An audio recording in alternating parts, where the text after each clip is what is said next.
Hello everyone, আমি সঞ্জয় আর তোমাদের সকলকেই স্বাগত জানাই আরও একটি নতুন ক্লাসে তোমাদেরই চ্যানেল মোদাক এডু মিউজিক্যালে।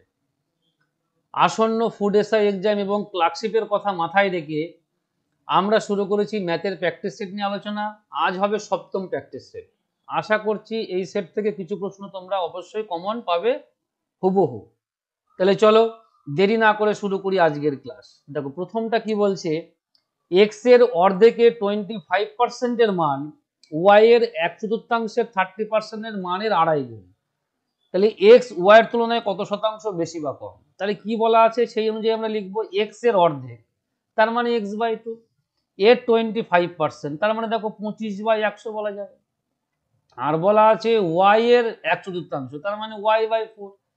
এর বলা আছে 30%, দেখো 30% মান আড়াই গুণ। বলছে এক্স এর এত শতাংশের মান ওয়াই এর 1/4 30% মান আড়াই গুণ, মানের আড়াই গুণ, তার মানে আড়াই গুণটা কে? এক্স এর, তার মানে ওয়াই এর মানটা আড়াই গুণ। তার মানে দেখো এর সাথে যদি আমরা 2.5 গুণ করি, এই যে 2.5 দ্বারা এর সাথে যদি আমরা গুণ করে দিই তাহলে এটা সমান হয়ে যাবে। তার কারণে এক্স এর মানটা ওয়াই এর মানের আড়াই গুণ না, তাহলে পরে দেখো এইটা আমরা এর সাথে গুণ করবো। সরি, এটা আমরা ভুল বলছিলাম আমি। এই এক্স এর মানটা ওয়াই এর মানের আড়াই গুণ, তার মানে এক্স এর মানটা অ্যাকচুয়ালি বেশি। তার মানে যদি সমান করতে হয় তার মানে আমরা আড়াই গুণটা কার সাথে করবো? ওয়াই এর সঙ্গে করব। তাহলে দেখো এবার আমরা যদি কাটাকাটি করি 100 100 কেটে দিলাম, এইটা দশমিক তুলে দেওয়া মানে আমরা এখান থেকে একটা শূন্য কেটে দেবো, 25 25 কেটে দিলাম, দেখো এটা 2 2 4 আমরা কেটে দিলাম। তাহলে দেখো যদি আমরা কোনাকুনি গুণ করি তাহলে এটা আসবে 2x = 3y। তাহলে দেখো আমরা x/y সমান সমান কত লিখতে পারবো? দেখো x এর সাথে 2 গুণ মানে আমরা নিচে লিখলাম, y এর সাথে 3 গুণ মানে আমরা উপরে লিখলাম। তাহলে এবার চেয়েছিল কি x y এর তুলনায় কত শতাংশ বেশি বা কম। তাহলে এবার দেখো x y এর তুলনায় বেশি না কম? বেশি পাচ্ছি। কত না 1, কতর মধ্যে? যেহেতু তুলনা করতে বলেছে y এর মানের সঙ্গে, তাহলে y এর মান আমার এখানে কত? 2, তাহলে নিচে চলে আসবে 2। যার রেসপেক্টে নির্ণয় করব তাকে সবসময় আমরা নিচে রাখবো। তাহলে 1/2 × 100, এটা মানে আমরা কত বলতে পারি? 50%। তাহলে 50% এটা কি হবে? নিশ্চয়ই বেশি হবে। তার কারণ আমরা দেখতে পাচ্ছি এখানে এক্স এর মান কি আছে? 1 অনুপাত বেশি আছে। তার মানে দেখো এখানে বি অপশন হবে কিন্তু অ্যান্সার। এ নল বি নলের 4 গুণ ক্ষমতা সম্পন্ন একটি চৌবাচ্চা বি নলের দ্বারা খালি হতে যে সময় লাগে এ নল দ্বারা খালি হতে তার থেকে 15 মিনিট বেশি সময় লাগে। একত্রে নল দুটি দ্বারা পূর্ণ চৌবাচ্চা কতক্ষণে খালি হবে? তাহলে দেখো এখানে কি বলা আছে, মনে করো আমরা এই a/b লিখছি, হলো। দেখো এ নল বলেছে বি নলের থেকে 4 গুণ ক্ষমতা সম্পন্ন, তার মানে বি যদি 1 হয় তাহলে পরে এ হবে 4। তার মানে এইটা হচ্ছে আমার এফিসিয়েন্সি বা কর্মদক্ষতার অনুপাত। তাহলে টাইমের অনুপাত কি হবে না, এর উল্টোটা হবে, 1/4 হবে। তাহলে দেখো এখানে বি নল এবং এ নল দ্বারা খালি করতে যে সময়ের পার্থক্য সেটা কত বলা আছে? 15 মিনিট। আর আমার এখানে সময়ের পার্থক্য কত ইউনিট? 3 ইউনিট। তাহলে আমরা এটা সমান সমান ইকুইভ্যালেন্ট কত বলতে পারবো? 15। তার মানে দেখো এক ইকুইভ্যালেন্ট সমান সমান কত হবে? 5। তাহলে এইবার দেখো কি বলেছে, একত্রে নল দুটি দ্বারা পূর্ণ চৌবাচ্চা কতক্ষণে খালি হবে। তাহলে আমরা এটা কি করব? দেখো কর্মদক্ষতা আমরা এখানে জানি, তাহলে টোটাল ওয়ার্কটা আমাদের নির্ণয় করার দরকার, যে টোটাল ওয়ার্ক কতটুকু। তাহলে এক ইকুইভ্যালেন্ট যদি দেখো সময়টা যদি আমরা এখানে দেখি, এক ইকুইভ্যালেন্ট যদি 5 হয় তাহলে 4 সমান সমান কত হবে? 4 × 5 = 20। তার মানে 5 আর 20 যদি আমরা লসাগু করি তার মানে 20 হচ্ছে আমার টোটাল ওয়ার্ক। এইবার দেখো এফিসিয়েন্সি আমার দেওয়া আছে 1 আর 4, তাহলে পরে আমরা কি করব? এই এফিসিয়েন্সি দুজন মিলে কাজ করছে, তার মানে যোগ হবে, তার মানে 5 দ্বারা ভাগ করব। তাহলে ভাগ করলে কত হবে? 4। তার মানে অ্যাকচুয়ালি 4 মিনিট সময় লাগবে হচ্ছে ওই চৌবাচ্চাটা খালি করতে। তার মানে দেখো ডি অপশন হবে কিন্তু এখানে অ্যান্সার। কিছু টাকা সরল সুদের হারে 2 বছরের জন্য বিনিয়োগ করা হলো।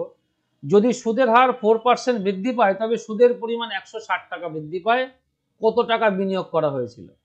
তাহলে দেখো এখানে 4% বৃদ্ধি করা হয়েছে। আচ্ছা দেখো এটা কত বছরের জন্য বলা আছে?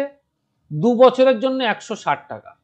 তার মানে অ্যাকচুয়ালি 1 বছরের জন্য সুদ কত হবে? 1 বছরের সুদ এই 160কে আমরা কি 2 দ্বারা ভাগ করে দেবো। তার মানে দেখো অ্যাকচুয়ালি আমরা কত পাচ্ছি? 80 টাকা পাচ্ছি।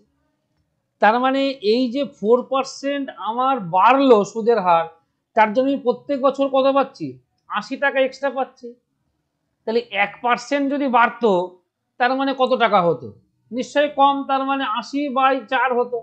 আর 100 টাকা কি আমার হচ্ছে মূল, অর্থাৎ টোটালটা, বা আমার হচ্ছে মূলধন। তার মানে 100% সমান কত হবে বা ইকুইভ্যালেন্ট কত হবে? তার মানে এটা 100 দ্বারা আমরা গুণ করব। দেখো 4×25 100, 8×25 কত হয়? 200 হয়, তার সাথে একটা শূন্য, তার মানে অ্যাকচুয়ালি 2000 টাকা কিন্তু হবে এখানে বিনিয়োগ করা হয়েছিল। তার মানে দেখো এই অপশন হবে কিন্তু এখানে অ্যান্সার। এক ব্যক্তি একটি চেয়ার ও একটি টেবিল 500 টাকা দিয়ে ক্রয় করেন। তিনি টেবিলটি 10% ক্ষতিতে এবং চেয়ারটি 10% লাভে বিক্রি করার পর দেখেন যে তার মোটের উপর 10 টাকা লাভ হয়েছে। চেয়ারের ক্রয় মূল্য কত? তাহলে দেখো এই অঙ্কগুলো আমরা একটুখানি অ্যালিগেশন দিয়ে করবো, তাহলে অনেক সুবিধা হবে। যেহেতু দেখো চেয়ার দুটির কেনা দাম একই রকম নয়, আবার বিক্রি দামও একই রকম নয়। যদি একই রকম বলা থাকতো তখন আমরা কিন্তু রেশিও মেথডে ডাইরেক্ট করে দিতাম। যেহেতু এখানে তা বলা নেই, তাহলে আমরা কি করব? দেখো এখানে মনে করো আমার টেবিল, এই মনে করো আমার চেয়ার। দেখো টেবিলটি 10% ক্ষতিতে, তার মানে -10% আমরা বলতে পারি। আর চেয়ারটি 10% লাভ, তার মানে এটা আমরা প্লাস। এইবার দেখো মোটের উপর তার কত টাকা লাভ হয়েছে? 10 টাকা। তার মানে এই দুটো মিক্সিং করে তো আমার লাভটা এসছে। তাহলে 10 টাকা যদি লাভ হয় কতর মধ্যে? 500 টাকা দিয়ে কিনেছিল। তাহলে এটার পার্সেন্টেজ করলে দেখো আসছে দুটো শূন্য আমরা কেটে দিলাম, 5 দ্বারা কাটলে 2, তার মানে 2%, তার মানে অ্যাকচুয়ালি তার লাভ। তার মানে এইটা অ্যালিগেশন যদি আমরা করি 2% পাচ্ছি। তাহলে এইবার দেখো এই দুটো যদি আমাদের, দেখো এইটা বড় এইটা ছোট, তার মানে এটার থেকে এটা বাদ দেবো, তার মানে এটা আসবে আমার 8। আবার এইটা ছোট এইটা বড়, তার মানে আমার কি করব? আমরা এইটা থেকে এবার এইটা বাদ দেবো। দেখো এইটা থেকে প্রথমে এইটা বাদ দিলাম, তারপরে দ্বিতীয়বারে হবে এইটা থেকে এইটা বাদ দেবে। তাহলে এইটা থেকে এইটা বাদ যাওয়া মানে দেখো এই যে 2 মাইনাস -10, তার মানে অ্যাকচুয়ালি মাইনাসে মাইনাসে প্লাস হয়ে যাচ্ছে। তার মানে 2 যোগ 10 মানে এটা 12 হয়ে যাচ্ছে। তার মানে দেখো এইটা আসবে কিন্তু আমার 12। তাহলে এদের যদি আমরা লসাগু করি, দেখো 4 দুগুণী 8, 4 3 12, তার মানে 2:3 অনুপাতে কি মানে আমার দামটা, তাহলে এই যে 500 টাকাটা এইটা আমি ডিভাইড করব 2:3 অনুপাতে। এই চেয়ারের ক্রয় মূল্য, তাহলে দেখো চেয়ার আমার কত আসবে? 3 অনুপাত, টোটাল অনুপাত কত আমার? 5। তার মানে দেখো 3/5, অর্থাৎ আনুপাতিক ভাগাকার করে ইনটু আমরা 500 করে দিই, তাহলেই হয়ে যাবে। তার মানে দেখো এটা কত আসছে? 300 টাকা। তার মানে চেয়ারটি আমরা 300 টাকায়, মানে ওই চেয়ারের ক্রয় মূল্য হচ্ছে 300 টাকা। তার মানে এইটা সি অপশন হবে কিন্তু এখানে অ্যান্সার। চলো পরেরটা দেখি। কোনো ফল বিক্রেতা কোনো নির্দিষ্ট মূল্যে আম বিক্রি করে 20% লাভ করে। যদি প্রতিটি আমের বিক্রয় মূল্য 1 টাকা বেশি হতো তবে তার 40% লাভ হতো। প্রথমে প্রতিটি আমের বিক্রয় মূল্য কত ছিল? তাহলে দেখো 20% মানে আমরা কি জানি? 20% মানে আমরা কি বলতে পারি? 1/5। তার মানে দেখো এইটা হচ্ছে আমার সিপি আর এইটা কি আমার প্রফিট হয়েছে। তার মানে দেখো আমরা এসপি বাই সিপি কি বলতে পারবো? দেখো সিপি আমার 5, যেহেতু লাভ তার মানে 1 যোগ হবে, তার মানে 6। আবার দেখো পরেরটা বলা আছে 40%, এইটা মানে আমরা কত বলতে পারবো? 2/5। তার মানে এইটা আমার সিপি আর এইটা হচ্ছে আমার প্রফিট। তার মানে দেখো এখানে আমরা এসপি বাই সিপি কত বলতে পারবো? সিপি আমার 5, তাহলে এসপি কত? 2 অনুপাত বেশি, তার মানে 7 হবে। এইবার দেখো সিপি আমার দুটো ঠিকই আছে, দেখো আমার তো একটাই আম। এইবার কি বলেছে? যদি 1 টাকা বেশি হতো, দেখো এখানে আমার বিক্রয় মূল্য 6 ছিল অনুপাত, এখানে 7, তার মানে আমার কত আছে? 1 ডিফারেন্স আছে। তার মানে এই যে 1 ডিফারেন্স, এটা কি কারণে? না আমি যেহেতু পরের বার 1 টাকা বেশি মূল্যে বিক্রি করছি, তার মানে 1 ইকুইভ্যালেন্ট সমান সমান 1। তাহলে বলছে প্রতিটি আমের বিক্রয় মূল্য কত ছিল। তাহলে দেখো বিক্রয় মূল্য তার মানে আমি কত দামে বিক্রি করেছিলাম? এই যে 6 দামে। প্রথমে বলেছে প্রতিটি আমের বিক্রয় মূল্য কত ছিল। তাহলে বিক্রয় মূল্য কত ছিল? 100 ইকুইভ্যালেন্ট যদি 1 হয় তাহলে 6 ইকুইভ্যালেন্ট কত হবে? 6, তার মানে 6 টাকা। তার মানে দেখো 6 টাকা মানে এ অপশন হবে কিন্তু এখানে অ্যান্সার। যদি বলতো পরের বার বিক্রয় মূল্য কত, তাহলে আমরা কত বলতাম? 7 টাকা। যদি বলতো ক্রয় মূল্য কত, তাহলে বলতাম 5 টাকা। সিম্পল। তাহলে চলো পরেরটা আমরা দেখে নিই। পি কিউ এবং আর এর আয়ের অনুপাত যথাক্রমে 5:4:3 এবং ব্যয়ের অনুপাত যথাক্রমে 6:5:4। যদি পি এর আয় এত টাকা হয় এবং সে এত টাকা সঞ্চয় করে, তবে কিউ এর সঞ্চয় কত টাকা। তাহলে দেখো এখানে পি, এই কিউ, এই হচ্ছে আর। দেখো প্রথমে বলা আছে আমার আয়, অনুপাত কত বলা আছে 5:4:3, আর দেখো ব্যয়ের অনুপাত কি বলা আছে 6:5:4। দেখো এখানে পি সম্পর্কে বলা আছে, কিউ সম্পর্কে বলা আছে, আর বলা নেই, তার মানে আমাদের এইটুকু নিয়ে কোনো ঝামেলা নেই, এটা আমরা ছেড়ে দিলাম। দেখো পি এর আয় বলা আছে কত টাকা না 10,000 টাকা। তাহলে সঞ্চয় বলা আছে, তার মানে কি আমরা যদি এটা সঞ্চয় যদি বাদ দিয়ে দিই তাহলে আমরা কি পেয়ে যাবো, অ্যাকচুয়ালি ব্যয় পেয়ে যাব। তার মানে দেখো পি এর ব্যয় কত টাকা আসবে না, পি এর ব্যয় হচ্ছে আমার 6,000 টাকা। এইবার বলছে কিউ এর সঞ্চয় কত টাকা। তাহলে এইবার দেখো পি এর আয় আমার এখানে 5 অনুপাত, তাহলে সেই 5 অনুপাত যদি হয় তার মানে এখানে কত বলা আছে সেই হিসাবে এটা আমার 10,000, আর এই 4 অনুপাত ইকুয়াল টু কত হবে 6,000। তাহলে এইবার দেখো তার মানে আয় আমরা এখানে তাহলে পেয়ে যাব, যদি 5 ইকুইভ্যালেন্ট 10,000 হয় তার মানে দেখো 1 সমান নিশ্চয়ই কম হবে, আর 6 সমান কত হবে। তাই দেখো এটা 5 দিয়ে কাটলে পরে হবে 5 20 100, তার সাথে আরো দুটো শূন্য, তার মানে দেখো অ্যাকচুয়ালি আমরা পাচ্ছি 6 দুগুণী 12, তার মানে দেখো 12,000 টাকা পাচ্ছি আমরা। এটা কার না কিউ এর আয়। এবার ব্যয় তাহলে কত হবে, দেখো 4 ইকুইভ্যালেন্ট আমি এখানে কত পাচ্ছি 6,000 ব্যয়, 1 ইকুইভ্যালেন্ট কত হবে নিশ্চয়ই কম, আর এখানে দেখো 5 আছে হচ্ছে তার ব্যয়। তাহলে 5 ইকুইভ্যালেন্ট কত হবে, দেখো দেখো 4 দ্বারা এটা কেটে যাবে, 4 15 60, তার সাথে আরো দুটো শূন্য, তার মানে দেখো এখানে আমরা 5 ইকুইভ্যালেন্ট নির্ণয় করছি, 5 15 75, তার মানে 7,500 টাকা। তাহলে সঞ্চয় কত হবে, 12 থেকে আমরা 7.5 বাদ দিয়ে দেবো তাহলেই হয়ে যাবে। তাহলে দেখো 7, তার মানে 4,500 টাকা কিন্তু অ্যাকচুয়ালি তার সঞ্চয় হবে, কার না কিউ এর। এই যে 12,000 থেকে যদি আমরা 7,500 বাদ দিই তাহলে কত আসে, 7 আর 4 11 রাখে 12, এই যে 0 0 5, 7 আর 8 মানে 8 আর 4 12, এই যে 4,500 টাকা তার মানে সঞ্চয় আসবে। তার মানে দেখো বি অপশন হবে কিন্তু এখানে অ্যান্সার। পথে গাড়ি খারাপ হয়ে যাওয়ার ফলে, গাড়ি খারাপ হওয়ার পরে এবং আগের গতিবেগ হয় যথাক্রমে 72 কিমি প্রতি ঘন্টা এবং 54 কিমি প্রতি ঘন্টা। গাড়ি সারানোর পর যদি 6 ঘন্টায় x কিমি দূরত্ব যায়, তবে গাড়ি সারাবার আগে 5x কিমি দূরত্ব যেতে কত সময় লেগেছিল ঘন্টায়, তাহলে নির্ণয় করব। দেখো কি বলা আছে, তাহলে গাড়ি খারাপ হওয়ার পরে তখন গতিবেগ বেশি, তার মানে দেখো গাড়ি সারানোর পর, তার মানে এটা আমার খারাপ হওয়ার পর।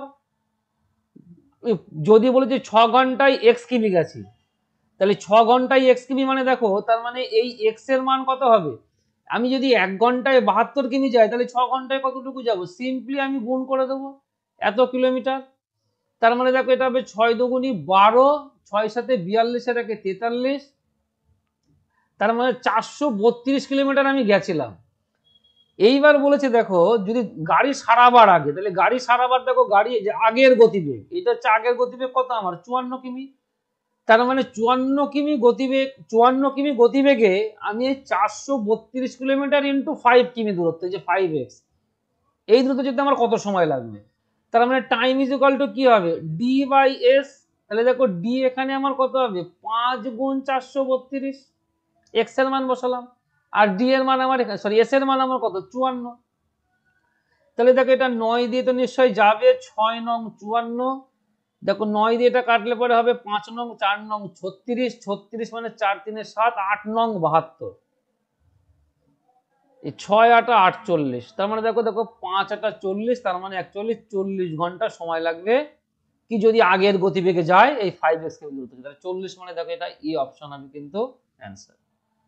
একটি 600 মিটারের দৌড় প্রতিযোগিতায় এ বি কে 30 মিটারে পরাজিত করে এবং 500 মিটারের একটি প্রতিযোগিতায় বি সি কে 25 মিটারে পরাজিত করে। 400 মিটার দৌড় প্রতিযোগিতায় এ সি কে কত মিটারে পরাজিত করবে। দেখো এই যে অ্যাকচুয়ালি মনে করো এই 100 মিটার যদি দৌড় হয় আমার, তাহলে আমি 10 মিটারে হারালাম, তার মানে কি আমি এখান থেকে এই পর্যন্ত পৌঁছে গেছি, আর বি ব্যক্তি সে এই পর্যন্ত এসে পৌঁছেছে, তাহলে এইটুকু হচ্ছে আমার 10 মিটার। তাহলে এখানেও ঠিক একই রকম বলা আছে, দেখো এ পৌঁছে গেছে 600 মিটার, বি তখন 30 মিটার পেছনে ছিল, তার মানে অ্যাকচুয়ালি কত মিটার গেল 570 মিটার। তাহলে দেখো এখানে এ ইস টু বি এদের যদি আমরা অনুপাত করি তাহলে পরে দেখো কত হবে, 0 0 কেটে দিলাম, তার মানে দেখো এখানে আসছে আমার 60:57। দেখো 57 মানে এখানে 3 দিয়ে যাবে, তার মানে দেখো 3 20 60, এটা 3 19 57, তার মানে এইটা আমরা অনুপাত পেলাম।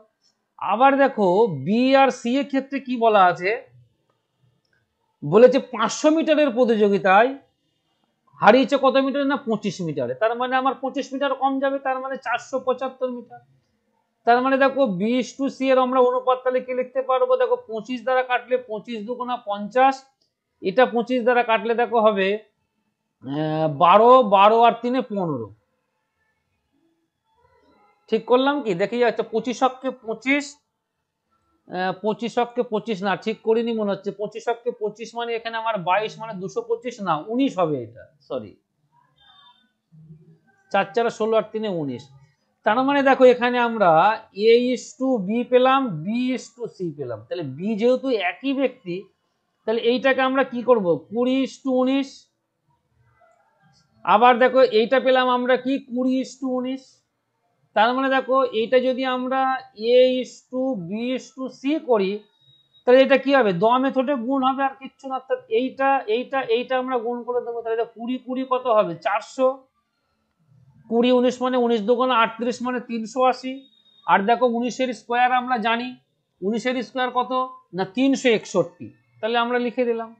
এইবার দেখো কি বলা আছে 400 মিটার দৌড় প্রতিযোগিতা, তার মানে দেখো আমার এ এখানে 400 যাচ্ছে, তাহলে ঠিক ওই ওই সময়ে সি কতটুকু যায় 361 মিটার, তাহলে কত মিটারে পরাজিত হলো, 400 থেকে আমরা 361 বাদ দিয়ে দেবো, তার মানে দেখো 400 থেকে যদি আমরা 361 বাদ দিয়ে আসে তাহলে 39 আসে, এটা 9 6 রাখে 7 মানে 3, তার মানে 39 মিটারে হারিয়েছিল, তার মানে ডি অপশন হবে কিন্তু এখানে অ্যান্সার। যদি একজন পুরুষ বা একজন মহিলা বা একজন বালক একটি কাজ 88 দিনে শেষ করে, তবে একজন পুরুষ একজন মহিলা ও একজন বালক একত্রে এই কাজটি কত দিনে শেষ করবে। দেখো এখানে কি বলা আছে, একজন পুরুষ তার মানে একজন মেন সমান, দুজন মহিলা তার মানে 2 ওমেন, তিনজন বালক তার মানে 3 বয়। তাহলে এদের থেকে যদি আমরা অনুপাত নির্ণয় করি, তাহলে দেখো অনুপাতটা কি হয়, man women and boy, just এদের আমরা ভগ্নাংশ করব, এটা 1, এইটা হবে 1/2 ইস্টু 1/3, তাহলে এটাকে আমরা গুণ করব কত দ্বারা 6 দ্বারা, তাহলে এটা হবে 6, এটা হবে 3, এটা হবে 2, তার মানে দেখো ম্যান অ্যাকচুয়ালি আমার 6, ওমেন হচ্ছে আমার 3, বয় হচ্ছে আমার 2, এই হচ্ছে ফাংশন আর কিচ্ছু না। এইবার দেখো আমরা কি করব, বলেছে একটি কাজ 88 দিনে শেষ করে, তার মানে যদি আমরা একজন ম্যান নিয়ে কাজ করি তাহলে ওই 1:, দেখো ম্যানের মান আমরা কত পেলাম 6, তাহলে গুণ 6, যদি এইটার সঙ্গে যদি আমরা 88 গুণ করি তাহলে এইটা হয়ে যাবে আমার টোটাল ওয়ার্ক। তাহলে এই সেম ওয়ার্কটা কারা করবে, নিশ্চয়ই এই একজন পুরুষ একজন মহিলা ও একজন বালক করবে, তাহলে দেখো একজন পুরুষ মানে আমার এখানে হবে 6 মানে 1 গুণ 6, একজন মহিলা মানে 1 গুণ 3, একজন বালক মানে দেখো হবে 1 গুণ 2, তাহলে এরা করবে কত দিনে, তার মানে এইটা হচ্ছে আমার ডি অপশন, ব্যাস আর কিচ্ছু না। তার মানে দেখো ডি ইজ ইকুয়াল টু আমরা কি পাবো 6 গুণ 88, দেখো 6 আর 3 9 আর 2 11, 11 দ্বারা কাটলে এইটা হবে 8, তার মানে 6 8 48 দিনে কিন্তু কাজটা শেষ করতে পারবে যদি এরা তিনজন একত্রে কাজ করে প্রত্যেকে একা একা, তার মানে দেখো সি অপশন হবে কিন্তু এখানে অ্যান্সার। 550 জন পুরুষের একটি শিবিরে 28 দিনের খাবার মজুদ ছিল, যদি ওই শিবিরে আরো 150 জন পুরুষ যোগ দেয় তবে ওই সমপরিমাণ খাদ্যে কতদিন চলবে। দেখো এটা একদম সিম্পল হিসাব, যদি আমরা ঐকিক নিয়মে করি তাহলে 550 জন পুরুষের খাবার ছিল 28 দিনের, একজন পুরুষের এই খাবারটা কি বহুদিন চলবে, তার মানে আমরা গুণ করে দেবো। এইবার 150 জন বাড়লো, তাহলে 550 আর 150 যোগ করলে কত হবে, দেখো 5 আর 1 6 আর 1 700 জন, তাহলে 700 জনের এই খাবারটা কতদিন চলবে, তার মানে ভাগ হবে, নিচে লিখে দেবো। আমরা এটা এরকম লিখলাম, তাহলে দেখো 7 দিয়ে 7 10 70, এটা 4 7 28, 5 দুগুণী 10, এটা হবে 5 11 55, 2 দ্বারা কাটলে এটা হবে 2 দুগুণা 4, তার মানে দেখো 11 দুগুণা 22 দিন, তার মানে ওই খাবারটা চলবে 22 দিন, তার মানে দেখো বি অপশন হবে কিন্তু এখানে অ্যান্সার। 3 বছর আগে কোনো পরিবারের 5 জন সদস্যের গড় বয়স 17 বছর ছিল। একজন শিশু জন্মগ্রহণ করলে পরিবারের গড় বয়স একই থাকে, শিশুটির বর্তমান বয়স কত? তাহলে দেখো এইটা বলা আছে কি 3 বছর আগে কতজন সদস্য ছিল? 5 জন সদস্য ছিল, তাদের গড় বয়স ছিল 17 বছর। তার মানে দেখো 17 গুণ যদি আমি 5 করি এত বছর, তাহলে এটা কত হবে? 5 17 85 বছর। তাহলে এই টোটাল বয়সটা কতজন? আর 5 জনার 3 বছর আগে। তাহলে 3 বছর পর তাহলে সবারই 3 বছর করে বাড়বে। তাহলে 5 জনের মোট কত বছর বাড়বে? 15 বছর। তার মানে দেখো 85 যোগ 15 করলে আমরা পাবো 100 বছর। তার মানে এই যে 100 বছর আমরা পেলাম, এটা কিন্তু ওই 5 জনার টোটাল বয়স। তার মানে অ্যাভারেজ কত হবে? দেখো মানে অ্যাভারেজ হবে কিন্তু আমার 20, এই যে 5 দ্বারা ভাগ করব। এইবার বলেছে একজন শিশু এই বর্তমানে জন্মগ্রহণ করেছে এবং পরিবারের গড় বয়স বলেছে একই থাকে। এইবার অ্যাভারেজ দেখো 17 আসছে, বলেছে একই থাকে, কিন্তু সদস্য সংখ্যা অ্যাকচুয়ালি কত আছে আমার এখন? 6, কিন্তু আগে কত ছিল? 5। তাহলে যদি 17 গুণ 6 করি, তাহলে দেখো 6 সাথে 42, 6 একে 6 আর 4 10। তার মানে দেখো আমার এখন বর্তমানে টোটাল বয়স পাচ্ছে আমি 102, আর বর্তমানে আমার আগে টোটাল বয়স ছিল হচ্ছে 100। তাহলে আমার যে শিশুটি বর্তমান অ্যাকচুয়ালি যোগদান করলো, তাহলে তার বয়স কত হচ্ছে? 102 থেকে আমরা 100 বাদ দিয়ে দেবো। তার মানে সিম্পলি হয়ে যাবে 2 বছর। তাহলে 2 বছর মানে দেখো সি অপশন হয়ে যাবে কিন্তু আমার এখানে উত্তর। এক ব্যক্তি নদীতে 48 কিমি দূরত্ব গিয়ে ফিরে আসতে 14 ঘন্টা সময় নেয়। স্রোতের অনুকূলে 4 কিমি যেতে যা সময় নেয়, সেই একই সময় স্রোতের বিপরীতে 3 কিমি যায়। স্রোতের বেগ নির্ণয় করো কিমি প্রতি ঘন্টাতে। দেখো এখানে কি বলা আছে? স্রোতের অনুকূলে যাচ্ছে 4 কিমি, আর স্রোতের প্রতিকূলে বিপরীত আসছে 3 কিমি, কিন্তু সময় একই রকম নিচ্ছে। তাহলে দেখো আমি যদি মনে করি এই স্রোতের অনুকূলে যেতে, ধরো মনে করো সে কথা 1 ঘন্টা সময় লেগেছে, ভাবতেই পারি যদি 1 ঘন্টা লাগে, তাহলে দেখো আমরা বলতে পারবো অনুকূলে গতিবেগ কত হবে না 4 কিলোমিটার, মানে 4 কিলোমিটার গেছে 1 ঘন্টাতে, তার মানে 4 কিলোমিটার পার আওয়ার হবে হচ্ছে আমার গতিবেগ, তাই না? আর প্রতিকূলে তাহলে কত হবে না 3 কিলোমিটার পার আওয়ার হবে হচ্ছে আমার গতিবেগ। এইবার দেখো বলেছে 48 কিমি দূরত্ব গেছে, তার মানে ধরো এখানে যদি আমরা লিখি এই হচ্ছে আমার অনুকূল, এই হচ্ছে আমার প্রতিকূল। দেখো স্পিড তাহলে আমরা কি পেলাম? স্পিডের দেখো অনুপাত পাচ্ছি আমরা 4:3। আর আমরা দেখো জানি এস ইকুয়াল টু কি হয়? ডি/টি। তার মানে স্পিডের সঙ্গে সর্বদাই টাইম হচ্ছে কি ইনভার্সলি প্রপোর্শনাল, অর্থাৎ তোমার ধরো ব্যতিক্রম, সমানুপাত না হয় ব্যতিক্রমে হয়, অর্থাৎ উল্টোটা হবে, ব্যস্তানুপাতিক হবে। অর্থাৎ স্পিড যদি বেশি হয় তাহলে পরে সময় কম লাগবে, স্পিড কম হলে সময় বেশি লাগবে। তার মানে দেখো এখানে টাইমের অনুপাত হবে 3:4। যদি আমরা এখানে ইস্টু দিয়ে দিই 3:4 আসবে। তাহলে এইবার দেখো এই যে টাইম, তার মানে কি 3 ইউনিট বা 3 একক সময় লাগছে, আমার এখানে 4 একক সময় লাগছে প্রতিকূলে। তাহলে এখানে দেখো বলা আছে টোটাল সময় লাগবে 14 ঘন্টা। একবার 48 কিমি গেছে এবং 48 কিমি ফেরত এসছে, টোটাল সময় লাগছে 14 ঘন্টা।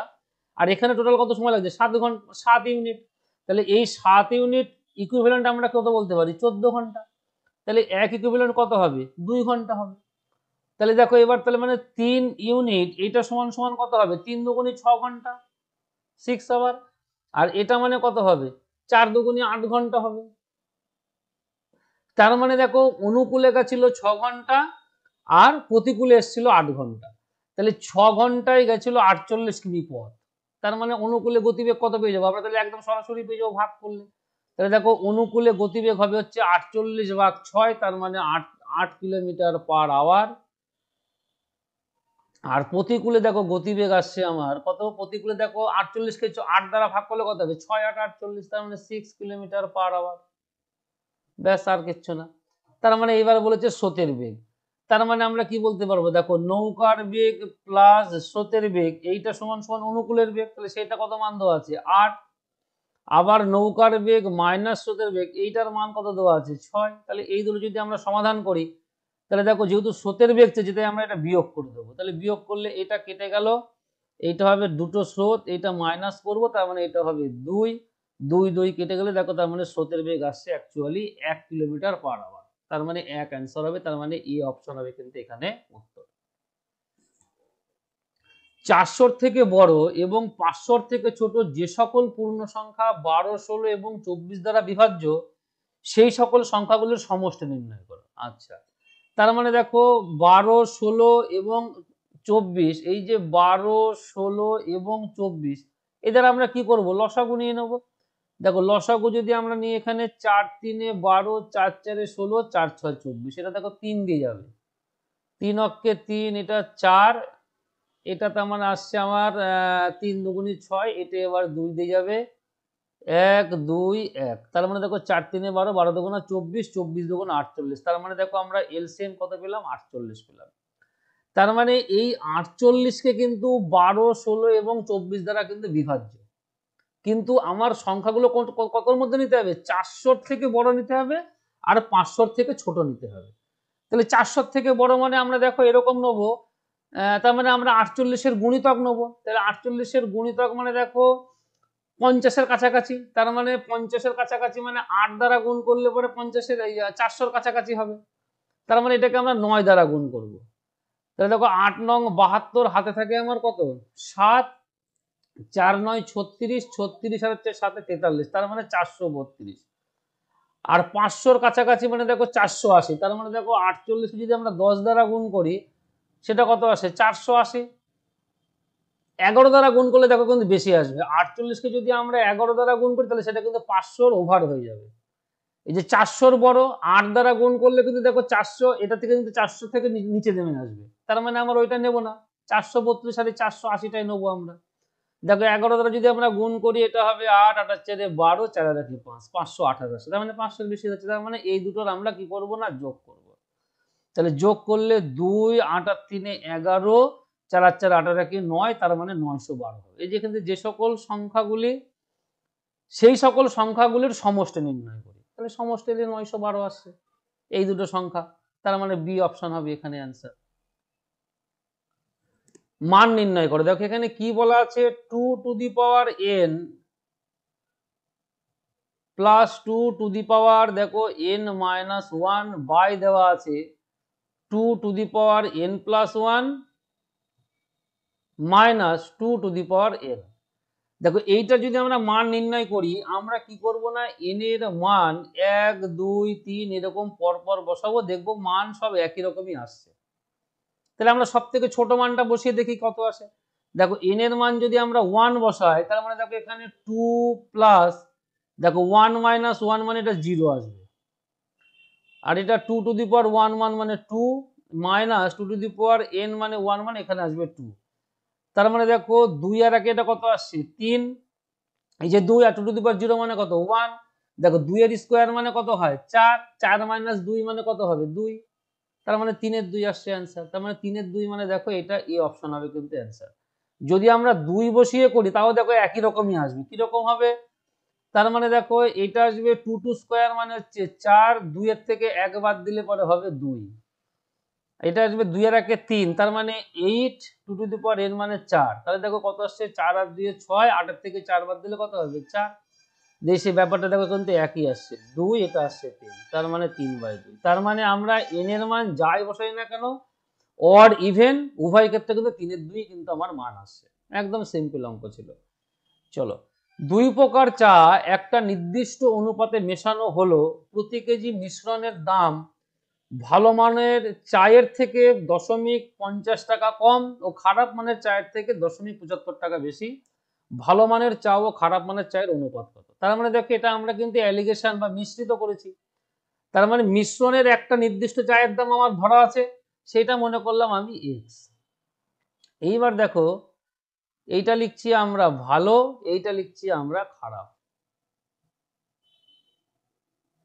তাহলে মিশ্রিত চাটা আমার হচ্ছে এক্স টাকা, কি বলেছে প্রতি কেজি মিশ্রণের দাম ভালো মানের চায়ের থেকে এত টাকা কম, তার মানে যদি এই যে ভালো যা চায়ের যা দাম টোটাল যা দাম তার থেকে মিশ্রিত চায়ের দাম কি এত টাকা কম, কত টাকা কম, সরি 0.50 টাকা কম, তার মানে ভালো মানের চায়ের দাম কত আমার অ্যাকচুয়ালি এক্স প্লাস এই যে 0.50 হবে, তাই না? এখানে পরিষ্কার বলা আছে যে মিশ্রিত চায়ের দামটা ভালো মানের চায়ের থেকে এত টাকা কম। তার মানে ভালো মানের চায়ের দাম কত, মিশ্রিত চায়ের দামটা যা দাম তার থেকে এত টাকা বেশি হবে, এই যে 0.50 টাকা বেশি হবে। আর খারাপ মানের চায়ের দামটা কত হবে, না এর থেকে কম হবে, যেহেতু এটা বলা আছে বেশি, দেখো খারাপ মানের চায়ের থেকে 0.75 টাকা হচ্ছে বেশি। তার মানে কোনটা, এই মিশ্রিত চায়ের দামের তুলনায়। তার মানে এটা আমরা বাদ দিয়ে দেবো, তাহলেই হয়ে যাবে। এইবার যদি আমরা দেখো অ্যালিগেশন করি, তার মানে দেখো এইটার তুলনায় এটা বেশি, তার মানে আমরা কি এইটা থেকে এইটা বাদ দেবো, তার মানে এটা কত আসবে 0.50। আর এইটা দেখো এইটা থেকে এইটা বাদ যাবে, তার মানে কিন্তু দেখো এটা আসবে কিন্তু 0.75। তাহলে এইটাকে যদি আমরা অনুপাত করি তাহলেই পেয়ে যাবো। দেখো দশমিক আমরা যেহেতু দু ঘর পরে আছে তুলে দিলাম, তাহলে 3 25 75, 25 দুগুণা 50, তার মানে 3:2 অনুপাত হবে কিন্তু এখানে অ্যান্সার। তার মানে অ্যাকচুয়ালি ওই ভালো মানের চা এবং খারাপ মানের চায়ের অনুপাত হবে 3:2, তার মানে সি অপশন হবে কিন্তু এখানে উত্তর। দুটি ক্রমিক সংখ্যার বর্গের পার্থক্য 39 হলে সংখ্যা দুটি নির্ণয় করো। দেখো এইটা আমরা একটুখানি যদি শিখে নিই, ধরো মনে করো দুটি ক্রমিক, তার মানে পরপর দুটি সংখ্যার বর্গের পার্থক্য। মনে করো সে কথার কথা আমি মনে করো 7-এর স্কোয়ার নিলাম আর 6-এর স্কোয়ার নিলাম।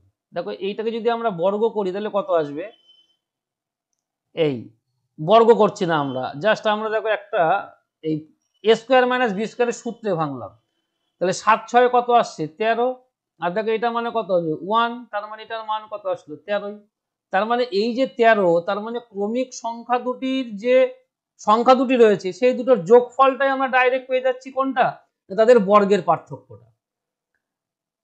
তাহলে এখানে কি বলা ছিল, দুটি ক্রমিক সংখ্যার বর্গের পার্থক্য বলা আছে 39, তার মানে আমরা এখানে অপশন দেখে দেখব যে কোন দুটি সংখ্যার যোগফল 39 আসছে, তাহলেই হয়ে যাবে। বোঝা গেল? তাহলে দেখো একমাত্র দেখো এই দুটো যোগ করলে পরে আসে 39, তার মানে এ অপশন হবে কিন্তু অ্যান্সার। মানে যদি এইরকম বলে যে দুটি ক্রমিক সংখ্যার বর্গের পার্থক্য, তার মানে আমরা কি করব, অপশন দেখে বলবো দেখব যে কোন দুটো সংখ্যার পরপর দুটো সংখ্যার যোগফল আসছে আমার 39, তাহলে সেটা বর্গের পার্থক্য হয়ে যাবে, বাস আর কিছু না। এই যে আমরা এটা দেখে বুঝতে পারছি। চলো পরেরটা দেখা যাক কি বলছে, 100 থেকে 600-র মধ্যে কতগুলি সংখ্যা আছে যারা 4 এবং 6 উভয় দ্বারা বিভাজ্য। আচ্ছা, তার মানে দেখো 4 এবং 6 উভয় দ্বারা যদি বিভাজ্য হয়, তার মানে আমরা 4 আর 6 এর কি করব, লসাগু নেব। তাহলে দেখো এর এলসিএম কত হবে, 4 আর 6 এর দেখো এটা 12 আসবে হচ্ছে আমার এলসিএম, 4 আর 6 এর এলসিএম আসছে 12। তার মানে 100 এবং 600-র মধ্যবর্তী কতগুলো সংখ্যা আছে, তার মানে আমরা কি করব, দেখো এই 12 দিয়ে আমরা 100-কে ভাগ করব, কত হবে 8 12 96, অবশিষ্ট আমার দরকার নেই।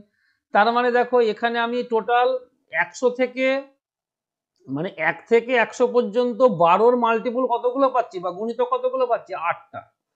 আর 600 পর্যন্ত তাহলে কটা পাবো, তাহলে 600 পর্যন্ত দেখো আমরা 12 দ্বারা ভাগ করব, 5 12 কত হবে 60, তার মানে দেখো 50টা পাচ্ছি। তার মানে 1 থেকে 600 পর্যন্ত আমার কত আছে 50টা, কিন্তু আমার বলেছে 100 থেকে বেশি হবে, মানে 100 থেকে 600-র মধ্যে নিতে হবে। তার মানে আমার এই 8টা কি করব, বাদ দিয়ে দেবো।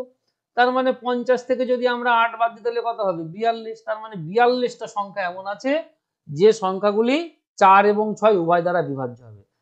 এইবার মানে এই 4 এবং 6 এটা দুটোই তো আমার 12, মানে 4 এবং 6 কি 12 কে ভাগ করলে মিলে যাবে, তার মানে বিভাজ্য হবে। তার মানে 12-র মাল্টিপল অর্থাৎ গুণিতক নিলে পরে সেগুলোও মিলবে, তার মানে সেই সংখ্যাটা আসবে মোট 42টা। তার মানে দেখো বি অপশন হবে কিন্তু এখানে অ্যান্সার। দেখো এইটি আমাদের ক্লাসের শেষ অঙ্ক। বলছে কি একটি ব্যবসাতে এ ও বি এর মধ্যে এ মোট মূলধনের 1/4 15 মাসের জন্য বিনিয়োগ করে এবং বি লাভের 2/3 লাভ করে, মানে লাভের মানে টোটাল লাভের আর কি। বি এর মূলধন কত মাসের জন্য নিয়োজিত ছিল। তার মানে দেখো এইটা যদি আমরা এ বি ধরি, আর দেখো আমরা একটা জিনিস জানি যে প্রফিট সমান সমান কি না ইনভেস্টমেন্ট ইনটু টাইম। তার মানে টাইম সমান সমান আমরা কি বলতে পারি, দেখো টাইম সমান সমান কিন্তু আমরা পরিষ্কার বলতে পারি যে প্রফিট ভাগ ইনভেস্টমেন্ট। তার মানে দেখো প্রথমে আমরা দেখে নিই ইনভেস্টমেন্ট কে কিরকম করেছে। দেখো এ বলেছে মোট মূলধনের 1/4 অংশ, তার মানে দেখো যদি 4 অংশটাকে টোটাল আমি যদি মনে করি, চারটা যদি 4 আমার টোটাল ইনভেস্টমেন্ট আমার ধরো এখানে দেওয়া আছে 4, তার মধ্যে এক কতটুকু করেছে, এ করেছে কতটুকু 1, তার মানে বি নিশ্চয়ই 3 করবে, সিম্পল। এবার দেখো টাইম কি বলা আছে, না টাইম না, দেখো প্রফিট কি বলা আছে, আমার টাইম তো পরে আমি পরে দেখছি, যেহেতু টাইম নির্ণয় করতে তাহলে টাইমটা আমাদের পরে দরকার। দেখো প্রফিট আবার কি বলেছে, বি লাভের 2/3 অংশ লাভ করে, তার মানে টোটাল লাভ আমার কতটুকু 3 হচ্ছে আমার টোটাল লাভ, তাই না? 3 যদি টোটাল লাভ হয় তার মানে প্রফিট আমার এখানে টোটাল হচ্ছে 3, তার মধ্যে বি একাই পেয়েছে 2 আর এ কত পেয়েছে 1, তার মানে দেখো এখানে টাইম কি হবে, দেখো আমরা টাইম কি পেয়েছি প্রফিট বাই ইনভেস্টমেন্ট, তার মানে প্রফিট বাই ইনভেস্টমেন্ট, তার মানে দেখো এর জন্য এইটা হবে হচ্ছে আমার 1/1, আর টাইম এটা দেখো কত হবে প্রফিট বাই হচ্ছে ইনভেস্টমেন্ট, তার মানে 2/3 হবে। তাহলে দেখো ভগ্নাংশ আমরা রাখবো না, অনুপাতে কখনো ভগ্নাংশ চলে না, তার মানে আমরা কি করব, এইটাকে আমরা 3 দ্বারা গুণ করব, তার মানে এটা কত হবে 3:2 হবে, তার মানে দেখো টাইম 3:2 অনুপাতে কিন্তু অ্যাকচুয়ালি ডিভাইড হয়েছিল দুজনের মধ্যে, তার মানে এ এখানে কত মাস বলা ছিল 15 মাস, তার মানে দেখো 3 ইউনিট বা 3 অনুপাত সমান সমান কত হবে 15, তার মানে 1 অনুপাত সমান সমান কত হবে নিশ্চয়ই কম, মানে 15/3 হবে। আর আমার এখানে বি কত অনুপাত দিয়েছিল টাইম 2 অনুপাত, তার মানে 2 অনুপাত ইকুইভ্যালেন্ট কত হবে, জাস্ট আমরা এটাকে 2 দ্বারা গুণ করে দেবো, তাহলে 3×5 = 15, 5×2 = 10, তার মানে অ্যাকচুয়ালি 10 মাসের জন্য কিন্তু বিনিয়োগ করেছিল কে, না বি, তার মানে দেখো এ অপশন হবে কিন্তু এখানে অ্যান্সার। তাহলে এটাই ছিল আমাদের আজকের ক্লাসের শেষ অঙ্ক। যদি ক্লাস ভালো লেগে থাকে তাহলে অবশ্যই তোমরা লাইক করো এবং সেই সঙ্গে বন্ধুদের মধ্যেও কিন্তু প্রচুর পরিমাণে শেয়ার করো ভিডিওটি। আর চ্যানেলে যারা নতুন আসবে তারা তো অবশ্যই চ্যানেলটিকে সাবস্ক্রাইব করবে এবং সাবস্ক্রাইবের পাশে থাকা বেল আইকনটি অবশ্যই প্রেস করবে, যাতে পরবর্তী নোটিফিকেশন তোমরা সঙ্গে সঙ্গে পেয়ে যাও, যে কোনো ক্লাসের বা যাই করি না কেন। পরবর্তী ক্লাস নিয়ে আবার খুব শীঘ্রই তোমাদের সামনে হাজির হব। আজ তবে আসছি।